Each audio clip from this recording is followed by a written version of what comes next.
ವಕ್ಫ್ ವಿಚಾರ ಏನಿದೆ ಒಂದ್ಸಲಿ ಸ್ವಲ್ಪ ಇಡೀ ದೇಶದ ಜನಕ್ಕೆ ಭಾಳ ಗೊಂದಲಮಯ ಆಗಿದೆ. ಇವತ್ತು ವಕ್ಫ್ ವಿಚಾರ ಯಾಕೆ ಇವತ್ತು ಪಾರ್ಲಿಮೆಂಟ್ನಲ್ಲಿ ತಂದುಬಿಟ್ಟು ಈ ರೀತಿ ಭಾಳ ದೊಡ್ಡ ಪ್ರಚಾರ ಕೊಟ್ಟು ಒಂದು ನೆಗೆಟಿವಿಸಮ್ನ ಯಾಕೆ ತೋರಿಸ್ತಾ ಇದ್ದಾರೆ ಅಂತಂದರೆ, ಚೈನಾ ದೇಶ 175 ಕಿಲೋಮೀಟ್ರ್ ದೇಶದ ಒಳಗಡೆ ಬಂದುಬಿಟ್ಟಿದೆ. 600ಕ್ಕೂ ಹೆಚ್ಚು ನಮ್ಮ ಹಳ್ಳಿಗಳನ್ನು ತೊಗೊಂಡ್ಬಿಡೋ ಜೊತೆಗೆ 2 ಪೋಸ್ಟ್ ಕ್ರಿಯೇಟ್ ಮಾಡಿದ್ದಾರೆ. ಇಂಥ ವಿಚಾರಗಳು ಎಲ್ಲಿ ಬರಬಾರ್ದು. ಇವತ್ತು ಆರ್ಟಿಫಿಷಿಯಲ್ ಇಂಟೆಲಿಜೆನ್ಸ್ನಲ್ಲಿ ಭಾರತ ದೇಶ ಎಲ್ಲಿದೆ, ಬಡತನ ವಿಷಯದಲ್ಲಿ, ಎಂಪ್ಲಾಯ್ಮೆಂಟ್ ವಿಷಯದಲ್ಲಿ ಬೇರೆ ಯಾವುದೇ ಚರ್ಚೆ ಆಗಬಾರ್ದೆಂಬ ಈ ಉದ್ದೇಶಗಳಲ್ಲಿ ಇಂಥ ಒಂದು ಯಾವಾಗಲೂ ನಾಟಕಗಳನ್ನ ಮಾಡ್ತಾನೆ ಇರ್ತಾರೆ ಬಿ ಜೆ ಪಿಯವರು. ಈ ತಂದಿರ್ತಕ್ಕಂಥ ಉದ್ದೇಶ ಏನು ಉದ್ದೇಶ ಇದೆ? ಆರ್ಟಿಕಲ್ 26 ಏನು ಹೇಳ್ತೈತಿ ಈ ದೇಶದ್ದು? ಆರ್ಟಿಕಲ್ 26 ಎಲ್ಲ ಮೈನಾರಿಟೀಸ್ಗಳಿಗೆ, ಬರೀ ಮುಸಲ್ಮಾನರಷ್ಟೇ ಅಲ್ಲ, ಸಿಖ್ ಬಂದರು, ಇಸಾಯಿಸ್ ಬಂದರು, ಕ್ರಿಶ್ಚಿಯನ್ಸ್ ಬಂದರು, ಬೌದ್ಧರು ಬಂದರು, ಎಲ್ಲ ಬೇರೆ ಬೇರೆ ಮೈನಾರಿಟೀಸ್ಗಳಿಗೆ ಅವರಿಗಾದಂಥ ಒಂದು ವ್ಯವಸ್ಥೆ, ಅವರಿಗಾದಂಥ ಒಂದು ಇನ್ಸ್ಟಿಟ್ಯೂಷನ್ಸು, ಅವರಿಗಾದಂಥ ಆಸ್ತಿಗಳು, ಅವರಷ್ಟಿಗೆ ಅವರೇ ಕಾಯ್ದೆ ಕಾನೂನುಗಳನ್ನ ಮಾಡ್ಕೊಂಡು ಈ ದೇಶದ ವ್ಯವಸ್ಥೆಯಲ್ಲಿ ಮಾಡಬೇಕಂತಕ್ಕಂಥದ್ದು ಆರ್ಟಿಕಲ್ 26 ಹೇಳ್ತದೆ. ಇದನ್ನು ಆರ್ಟಿಕಲ್ 26 ಉಲ್ಲಂಘನೆ ಮಾಡಿ ಮಾಡ್ತಕ್ಕಂಥದ್ದು ಏನು? ನಾಳೆ ಸುಪ್ರೀಂ ಕೋರ್ಟ್ನಲ್ಲಿ ಹೋಗಿ ಸ್ಟೇ ಆಗುತ್ತೆ ಅಂತ ಕೂಡ ಗೊತ್ತಿದೆ. ಪ್ರಚಾರ ಸಿಗಬೇಕು. ಈಗ ಅವರಿಗೆ ಈ ವಿಷಯಗಳು ಬಿಟ್ಟರೆ ಅದೇ ಹೇಳ್ತಾರೆ. ನಿಮ್ಮನ್ನು ನಾವು ಕೇಳ್ತಿರೋದು, ಈ ಬಿ ಜೆ ಪಿಯವರಾಗಿರಲಿ, ಇವತ್ತು ಪ್ರಹ್ಲಾದ್ ಜೋಶಿ ಸಾಹೇಬರು ಭಾಳಷ್ಟು ಸರಿ ಎಲ್ಲ ಬಂದು ನಮ್ಮ ಸರ್ಕಾರಕ್ಕೆ ಟೀಕೆನೇ ಮಾಡ್ತಾರೆ. ಇವರ ಸರ್ಕಾರಗಳು, ಫಾರ್ ಎಕ್ಸಾಂಪಲ್ ಉದಾಹರಣೆ ಯು ಪಿ ಆಗಿರ್ಬೋದು, ಎಂ ಪಿ ಆಗಿರ್ಬೋದು, ಬಿಹಾರ್ಗಳಾಗಿರ್ಬೋದು, ಇವರು ಕಳೆದ 30-40 ವರ್ಷದಿಂದ ಸರ್ಕಾರಗಳು ಅಲ್ಲೇ ಇದ್ದಾವೆ. ಅವರಿಗೆ ನಮ್ಮ ರಾಜ್ಯ ಸರ್ಕಾರ ಕರ್ನಾಟಕಕ್ಕೆ ಹೋಲಿಕೆ ಮಾಡ್ಕೊಂಡು ನೋಡಿದ್ರೆ, ಸೌತ್ ಇಂಡಿಯನಲ್ಲಿ ಯಾವ ಸ್ಟೇಟ್ಗಳಿದ್ದಾವೆ, ನಾರ್ತ್ ಇಂಡಿಯನ್ ಸ್ಟೇಟಿಗೆ ಯಾಕೆ ಇಷ್ಟು ಡಿಫ್ರೆನ್ಸ್ ಇದೆ? ಏನು ಕಾರಣ ಏನು? ಎಲ್ಲ ಒಂದು ಚರ್ಚೆ ಆಗಬೇಕಲ್ಲ. 30 ವರ್ಷ ಅವ್ರ ಆಡಳಿತದಲ್ಲಿ ಇದಿರ್ತಕ್ಕಂಥ ಸರ್ಕಾರಗಳು ಇವತ್ತು ಬೇರೆ ರಾಜ್ಯಗಳು ಕಂಪೇರ್ ಮಾಡ್ಕೊಂಡು ನೋಡ್ಕೊಂಡ್ರೆ ಏನು ವ್ಯವಸ್ಥೆ ಯಾಕೆ ಇಷ್ಟು ಕೆಟ್ಟದಿದೆ, ಅಷ್ಟೇ ಹದಗೆಟ್ಟಿದೆ ಅಲ್ಲಿ? ಇಂಥದ್ರ ಬಗ್ಗೆ ಚರ್ಚೆ ಆದರೆ ಸಮರ್ಪಕವಾಗಿ ಬಿ ಜೆ ಪಿಯ ವೈಫಲ್ಯಗಳನ್ನ ಹೇಳ್ಬೋದು. ಬಟ್ ಏನಂದರೆ ದಿನ ಬೆಳಿಗ್ಗೆ ಅದ್ರ ಇದೆ ಅಲ್ಲ ಸ್ಟೋರಿ, ಒಂದು ಟಿ ವಿ ಅವ್ರ ಹತ್ರ ಇದೆ, ಅವರೇ ನರೇಟ್ ಮಾಡ್ತಾರೆ ಸ್ಟೋರಿ. ಏನು ಹೇಳ್ತಾರೆ ಕೆಲವರು, ಏರ್ಪೋರ್ಟ್ ಜಾಗ ಉಳಿತೈತೆ ಅಂತ, ಕೆಲವರು ಯಾರು ನಿನ್ನೆ ನೋಡ್ತಿದ್ದೆ ಮಾಧ್ಯಮದವರು, ಏರ್ಪೋರ್ಟ್ ಜಾಗ ಉಳಿದು ಬಿಡ್ತೈತೆ, ಮ್ಯೂಸಿಯಂ ಜಾಗಗಳು ಉಳಿದು ಬಿಡ್ತವೆ, ಏನು ಬೇಕಿದ್ದು ಹೇಳ್ತಾರೆ ರೀ. ಈ ಥರ ಮಾತಾಡಿದ್ರೆ ಏನು ಮಾತನಾಡೋಣ ಹೇಳ್ರಿ? ಈ ಆ್ಯಂಕರ್ಗಳು, ಕೆಲವು ಆ್ಯಂಕರ್ಗಳು ಏನು ಮಾತನಾಡ್ತಿದ್ದಾರೆ, ಏನು ವಾಟ್ ಈಸ್ ದರ್ ಅಚೀವ್ಮೆಂಟ್? ಇವರು ಅಜೆಂಡಾ ಸೆಟ್ ಮಾಡ್ತಾರೆ. ಇದು ಯಾವುದು ಮೀಡಿಯಾ ಸೆಟ್ ಮಾಡಲ್ಲ. ಡೆಲ್ಲಿಯಿಂದ PM ಆಫೀಸ್ಲಿಂದ ಅವ್ರ ಆಫೀಸ್ಲಿಂದ ಅಜೆಂಡಾ ಸೆಟ್ ಆಗುತ್ತೆ. ಇದೇ ಅಜೆಂಡಾ ಬಗ್ಗೆ ನೀವು ನಡೆಸ್ರಿ ಅಂತಂದಾಗ ಅದೇ ಅಜೆಂಡಾ ನಡೀತದೆ. ಇನ್ನೇನು ಬೇರೆ ದೇಶ ನಡೀತಾ ಇಲ್ಲ, ಟಿ ವಿ ಮುಖಾಂತರ ದೇಶ ನಡೀತಾ ಇದೆ. ನಡೀಲಿ, ದೇವ್ರು ಒಳ್ಳೇದು ಮಾಡಲಿ ಅವರಿಗೆ.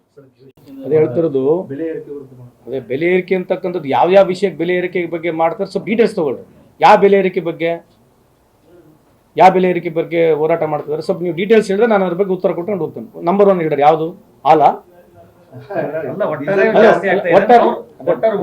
ಅದೇ ಒಟ್ಟಾರೆ ಅವ್ರು ಮಾಡ್ತಕ್ಕಂಥದ್ದು, ಅವ್ರು ಆಕ್ಚುಲಿ ಏನಾಗಿದೆ, ಕನ್ಫ್ಯೂಸ್ ಆಗಿದ್ದಾರೆ. ಮೋದಿ ಸಾಹೇಬ್ ವಿರುದ್ಧ ಮಾಡ್ತಿರೋದು ಅವರು. ಬಿಜೆಪಿಯವರು ಕನ್ಫ್ಯೂಸ್ ಆಗಿದ್ದಾರೆ. ಇಡೀ ದೇಶದಲ್ಲೇ ಒಟ್ಟಾರೆ ಬೆಲೆ ಏರಿಕೆ ಆಗಿದ್ರೆ ಮೋದಿ ಸಾಹೇಬ್ರೆ ಕಾರಣ. ಅವ್ರ ವಿರುದ್ಧ ಅವ್ರು ಹೋರಾಟ ಮಾಡ್ತಿದ್ರೆ ಅವ್ರ ಹೆಸರು ಹೇಳಕ್ ಬರ್ತಿಲ್ಲ. ಅವ್ರು ನಂಬಿ ಕಾಂಗ್ರೆಸ್ ಹೆಸರು ಹೇಳ್ತಿದ್ದಾರೆ. ಸ್ಟೇಟ್ ರಿಕ್ವೈರ್ಮೆಂಟ್ ಆಯ್ತು, ನಮ್ಮ ಕರ್ನಾಟಕದಲ್ಲಿ ಬೆಲೆ ಏರಿಕೆ ಆಗಿದೆ, ಇವರ ಅವಧಿಯಲ್ಲಿ ಕೂಡ ಬೆಲೆ ಏರಿಕೆ ಆಗಿದೆ. ಡಿಫ್ರೆನ್ಸ್ ನೋಡಿ ಎಷ್ಟಿದೆ, ಪರ್ಸೆಂಟೇಜ್ ನೋಡಿ. ನಾವು 2013ರಿಂದ 18ವರೆಗೆ ನಾವು ಅಧಿಕಾರ ಇದ್ವಿ, 18ರಿಂದ ಇವ್ರ ಅಧಿಕಾರದಲ್ಲಿ ಬಂದರು. ಇವ್ರ ಅವಧಿಯಲ್ಲಿ ಎಷ್ಟು ಬೆಲೆ ಏರಿಕೆ ಆಗಿದೆ, ಇದ್ರ ಬಗ್ಗೆ ನಾನು ಚರ್ಚೆ ಮಾಡಿದ್ರೆ ಮಾತಾಡ್ಬೋದು. ಏನಾಗುತ್ತೆ, ಮೀಡಿಯಾ ಪಬ್ಲಿಸಿಟಿ ಬೇಕು ಅಲ್ವಾ? ಮತ್ತೆ ಯಾವುದೋ ರೀತಿ ಅಂತ ಅವ್ನು ಮಾಡಬೇಕಾಗಿದೆ, ಮಾಡಲಿ, ಅದಕ್ಕೆ ವೆಲ್ಕಮ್ ಮಾಡ್ತೀವಿ. ಬಟ್ ಯಾವುದನ್ನು ಸ್ಪೆಸಿಫಿಕ್ ಆಗಿದ್ರೆ ನಾನು ಚರ್ಚೆ ಮಾಡಕ್ಕೆ ರೆಡಿ ಇದ್ದೀನಿ. ಒಂದು, ಇದ್ರ ಜೊತೆಗೆ ಮೊನ್ನೆ ಬರೀ ವಫ್ ಬಗ್ಗೆನೇ ಮಾತಾಡದ ಬೆಳಗ್ಗಿನ ಸಾಯಂಕಾಲವರೆಗೆ ಏನ್ರಿ? ಇವತ್ತು ಪಿಯೂಷ್ ಗೋಯಲ್ ಅವ್ರು ಹೇಳ್ತಾ ಇದಾರೆ. ಏನು ಹೇಳ್ತಾ ಇದಾರೆ ಪಿಯೂಷ್ ಗೋಯಲ್? ನೀವು ವಿಡಿಯೋ ನೋಡಿದ್ರ? ಅವ್ರು ಹೇಳಿದ್ರಲ್ಲ, ಸ್ಟಾರ್ಟ್ಅಪ್ ಈ ದೇಶದಲ್ಲಿ ಏನಾಗೇ ಇಲ್ಲ, ಬರೀಗೆ ಸ್ವಿಗ್ಗಿ, ಝೊಮ್ಯಾಟೊ ಇಂಥವು ಸ್ಟಾರ್ಟ್ಅಪ್ ಮಾಡಿದ್ರೆ ಅಂತ ಅವರೇ ಹೇಳ್ತಾ ಇದಾರೆ. ಇದ್ರ ಬಗ್ಗೆ ಚರ್ಚೆ, ಇದ್ರ ಬಗ್ಗೆ ಪ್ರಹ್ಲಾದ್ ಜೋಶಿ ಅವ್ರು ಹೇಳ್ತಾರೆ. ಕೇಳ್ರಿ, ದಯಮಾಡಿ ಕೇಳಿ, ಅವ್ರಿಗೆ ಕೇಳ್ರಿ. 10 ವರ್ಷದಲ್ಲಿ ಎಷ್ಟು ಸ್ಟಾರ್ಟ್ಅಪ್ ಕಂಪ್ನಿಗಳಾಗಿದೆ, ನಾನು ಮಾಹಿತಿ ಕೊಡ್ತೀನಿ, ಅವ್ರು ಕೊಡ್ಲಿ. ಅದ್ರಾಗೆ ನಮ್ಮ ದೇಶದ ಪ್ರಧಾನಮಂತ್ರಿದ ಎಷ್ಟು ಕೊಡುಗೆ ಇದೆ, ಬಿಜೆಪಿ ಸರ್ಕಾರದ ಎಷ್ಟು ಕೊಡುಗೆ ಇದೆ, ಚರ್ಚೆ ಆಗ್ಲಿ ಬೇಕಿದ್ರೆ. ನೋಡ್ರಿ, ನಾವು ಹೇಳ್ತಕ್ಕಂಥದ್ದು ದಯಮಾಡಿ ಜಾತಿ ವ್ಯವಸ್ಥೆ ನಿಂದಿಸ್ರಿ, ಹಿಂದೂ ಮುಸ್ಲಿಮ್ನ ನಿಂದಿಸ್ತಕ್ಕಂಥದ್ದು ದಯಮಾಡಿ ಬಿಜೆಪಿ ಅವ್ರು ಮಾಡಬೇಕು. ಇದರಿಂದ ದೇಶಕ್ಕೆ ನುಕ್ಸಾನ ಇದೆ ಅಂತ ತಮ್ಮ ಮುಖಾಂತರ ಮತ್ತೆ ಇನ್ನೊಂದ್ಸಲಿ ಮನವಿ ಮಾಡ್ಕೊಳ್ತೇನೆ. ಪ್ರಹ್ಲಾದ್ ಜೋಶಿ ಅವರು ಇಂಥವೆಲ್ಲ ಮಾತನಾಡ್ತಾರೆ. ಪ್ರಧಾನಮಂತ್ರಿಯವರು ಎಷ್ಟು ದಿವಸ ಬಂದಿದ್ದಾರೆ ಅಂತ ಪಾರ್ಲಿಮೆಂಟಿಗೆ? ಪ್ರಧಾನಮಂತ್ರಿಯವರು ಈ ದೇಶದ ಎಸ್ಎಲ್ಲಿ ಪಾರ್ಲಿಮೆಂಟಿಗೆ ಯಾವ ಚರ್ಚೆಯಲ್ಲಿ ಡಿಬೇಟ್ನಲ್ಲಿ ಭಾಗವಹಿಸಿದಾರಂತೆ? ಕಾಳಜಿ ಇತ್ತು ಅಂದ್ರೆ ಪ್ರಧಾನಮಂತ್ರಿ ಅವ್ರ ಕಾಳಜಿ ಇಲ್ಲ ಅಂತ ಅರ್ಥನಾ? ನಾವು ಬಿಲ್ಲನ್ನ ಯಾವ ದೃಷ್ಟಿಯಿಂದ ವಿರೋಧ ಮಾಡ್ತಾ ಇದೀವಿ ಅಂತಂದ್ರೆ, ಏನು ಉದ್ದೇಶ ಆಯ್ತು? ನೀವು ಓದ್ಕೊಂಡಿದ್ದಾರೆ ಬಿಲ್? ನೀವು ಓದ್ಕೊಂಡಿದ್ದಾರೆ ಬಿಲ್? ಯಾರನ್ನ ಬಿಲ್ಲಲ್ಲಿ ಏನಿದೆ ಅಲ್ಲ, ಬಿಲ್ಲಲ್ಲಿ ನಾನು ನನ್ನ ಆಸ್ತಿನ ಈಗ ನಾಳೆ ನಿಮ್ಮ ಆಸ್ತಿ ನೀವು ವಫ್ಗೆ ಕೊಡೋಕೆ ಈ ದೇಶದ ಅಧಿಕಾರ ಐತಿಲ್ಲ. ನಾಳೆ ನೀವು ಹೆಂಗೆ ಒಂದು ಗುಡಿ ಕೊಡ್ಬೋದು, ನಾಳೆ ನೀವು ಮಸೀದಿ ಕೂಡ ಕೊಡ್ಬೋದೋ ಇಲ್ಲ, ನೀವು ಕೊಡಬೇಕು. ನೀವು ಹೇಳ್ರಿ, ನಾಳೆ ಪ್ರಹ್ಲಾದ್ ಜೋಶಿ ಅವ್ರಿಗೆ ಕೇಳ್ರಿ, ನಿಮ್ಮ ಆಸ್ತಿ ಸ್ವಂತ ಆಸ್ತಿ ನಾವು ವಫ್ಗೆ ಕೊಡೋಕೆ ಅಧಿಕಾರ ಐತಾ ಇಲ್ಲ ಈ ದೇಶದಲ್ಲಿ? ಇಷ್ಟೇ ಚರ್ಚೆ ಆಗ್ಬೇಕಿದೆ, ಏನು ಬೇಡ, ಊರೆಲ್ಲ ಚರ್ಚೆ ಆಗೋದು ಬೇಡ. ಈಗ ನಾಳೆ ನಿಮ್ಮ ಆಸ್ತಿನ ಯಾವುದಕ್ಕೂ ಕೊಡಬೇಕು, ನೀವು ನಾಳೆ ನಿಮ್ಮ ಆಸ್ತಿ ಒಂದು ವಫ್ಗೆ ಕೊಡಬೇಕು, ಮುಸ್ಲಿಂ ಸಮಾಜಕ್ಕೆ ಕೊಡಬೇಕಂತ ನೀವು ನಿರ್ಣಯ ಮಾಡಿದ್ರೆ ತಪ್ಪು ಸರಿ ಅದರಲ್ಲಿ? ಅದನ್ನು ಕೊಡಬಾರ್ದಂತ ಇವ್ರು ಹೇಳ್ತಕ್ಕಂಥದ್ದು. ಎದಕ್ಕೆ? ಇಷ್ಟೇ ಇರೋದು ಉತ್ತರ. ಅದೆಲ್ಲ ಬಿಟ್ಕೊಂಡು ಸುಮ್ಮನೆ ಏನೋ ಸುತ್ತಿ ಬೆಳೆಸ ಇದೆಲ್ಲ ಯಾಕೆ ಬೇಕಂತಂದ್ರೆ ಈಗ ಹಿಂಗೆ ಹೇಳ್ಬಿಟ್ಟು ಹಿಂದೂಗಳು. ಆಮೇಲೆ ಒಂದು ಮಜಾ ಏನಂತಂದ್ರೆ ಈ 10 ವರ್ಷ ಅವಧಿಯಲ್ಲೇ ಹಿಂದೂಗಳು ಬಹಳ ತೊಂದರೆಯಲ್ಲಿರೋದು. ಈ 10 ವರ್ಷ ಬಿಜೆಪಿ ಅವಧಿಯಲ್ಲಿ ಹಿಂದೂಗಳು ಬಹಳ ಕತ್ತರದಲ್ಲಿದ್ದಾರೆ. ನಾನು ಹುಟ್ಟು ಹಿಂದೂ, ನಮ್ಮಪ್ಪ ಹುಟ್ಟು ಹಿಂದೂ, ನಮ್ಮಮ್ಮ ನಮ್ಮ ತಾತ ಎಲ್ಲ ಹುಟ್ಟು ಹಿಂದೂಗಳೇ ನಾವೆಲ್ಲರೂ, ನಮ್ಗೆ ಯಾವ ತೊಂದರೆ ಆಗಿಲ್ಲ. ಇವರೇ 10 ವರ್ಷದಿಂದ ಭಯದ ವಾತಾವರಣ ಹೇಳೋದು, ಹಿಂದೂಗಳು ಬಹಳ ತೊಂದರೆನಾಗಿದ್ದಾರೆ, ಹಿಂದೂಗಳು ಬಹಳ ಕತ್ತರನಾಗಿದ್ದಾರೆ, ಹಿಂದೂಗಳು ಬಹಳ ತೊಂದರೆನಾಗಿದ್ದಾರೆ. ಯಪ್ಪ, ನೀವೇ ಹೇಳ್ತೀರಿ ಹಿಂದೂಗಳು ಕತ್ತರನಾಗ ತೊಂದರೆನಾಗಿದ್ದಾರೆ, ಮತ್ತೆ ನೀವು ರಾಜೀನಾಮೆ ಕೊಟ್ಟು ಹೋಗ್ರಲ್ಲ. ನಿಮ್ಮ ಅವಧಿಯಲ್ಲೇ ಹಿಂದೂಗಳು ಕತ್ತರನಲ್ಲಿದ್ದಾರೆ, ನಿಮ್ಮ ಅವಧಿಯಲ್ಲೇ ಹಿಂದೂಗಳು ತೊಂದರೆಲಿದ್ದಾರೆ ಅಂದ್ರೆ ಮತ್ತೆ ನೀವು ಯಾಕೆ ಮಾಡಬೇಕು? ಪ್ರಧಾನಮಂತ್ರಿ, ಎಲ್ಲಾ ರಾಜ್ಯಗಳು, ಎಲ್ಲಾ ಸರ್ಕಾರಗಳು, ನಿಮ್ಮ ಪ್ರೆಸಿಡೆಂಟ್ ಎಲ್ಲರೂ ಹಿಂದೂಗಳಿದ್ದಾರೆ. 19-20 ರಾಜ್ಯಗಳು ನೀವೇ ಇದ್ದೀರಿ, ಮತ್ತೆ ಹಿಂದೂಗಳು ತೊಂದರೆ ಇದ್ದಾರೆ ಅಂದ್ರೆ ಇದೇ ಅರ್ಥ? ಎಲ್ಲದಕ್ಕೂ ಮಾತೆತ್ತಿದ್ರೆ ಹಿಂದೂ ಅನ್ನೋದು ಬಿಟ್ರೆ ಬೇರೆ ಏನು ಪದಗಳೇ ಇಲ್ಲಲ್ಲ. ಮುಸಲ್ಮಾನ, ಹಿಂದೂ, ಪಾಕಿಸ್ತಾನ, ಅಫ್ಘಾನಿಸ್ತಾನ, ಬೇರೆ ಏನಾರ ಮಾತಾಡೋಣ. ಜಪಾನ್ನಾಗ ಟೆಕ್ನಾಲಜಿ ಎಲ್ಲಿದೆ ಇವತ್ತು, ಇದ್ರ ಬಗ್ಗೆ ಚರ್ಚೆ ಮಾಡೋಣ. ಚೈನಾನಾಗ ಟೆಕ್ನಾಲಜಿ ಎಲ್ಲಿದೆ, ಇಂಡೋನೇಷಿಯಾ ಕಂಟ್ರಿ ಎಲ್ಲಿಗೆ ಬೆಳೆದಿದೆ ಇವತ್ತು. ಆಯ್ತು, ಇಂಡೋನೇಷಿಯಾಗ ಎಷ್ಟು ದೇವಸ್ಥಾನಗಳಿದಾವೆ ಏನ್ರಿ ಪೇಟೆಯವರೇ? ಇಂಡೋನೇಷ್ಯಾದಲ್ಲಿ ಎಷ್ಟು ಹಿಂದೂ ದೇವಾಲಯಗಳಿದಾವೆ? ಇಂಡೋನೇಷ್ಯಾದಲ್ಲಿ ಎಷ್ಟು ಹಿಂದೂ ದೇವಾಲಯಗಳಿದಾವೆ? ಅಲ್ಲಿ ಯಾಕೆ ಈ ರೀತಿ ತೊಂದರೆ ಆಗ್ತಿಲ್ಲ?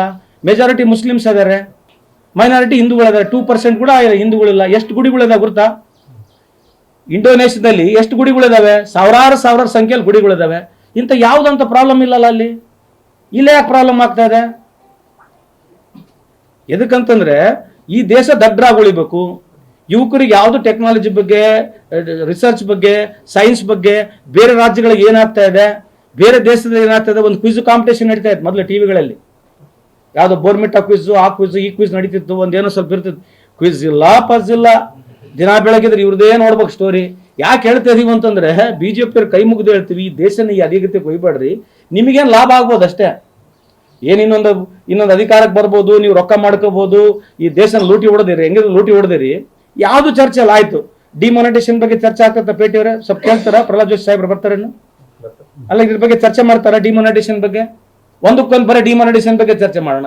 ಎರಡನೇದು, ಮೇಕ್ ಇನ್ ಇಂಡಿಯಾ ಬಗ್ಗೆ ಚರ್ಚೆ ಮಾಡ್ತಾರ? ಈ ದೇಶದ GDP ಬಗ್ಗೆ ಹೇಳ್ತಾರ? ಈ $5 ಟ್ರಿಲಿಯನ್ ಎಕಾನಮಿ ಅಂತ ಹೇಳ್ತಾರೆ, ಗೊತ್ತಲ್ಲ ನಿಮಗೆ? ನೀನು ಆದ್ರೆ ಪ್ರಧಾನಮಂತ್ರಿ ಆದ್ರೆ $5 ಟ್ರಿಲಿಯನ್ ಆಗ್ತದೆ. ಅದಕ್ಕೇನು ಸಂಬಂಧ?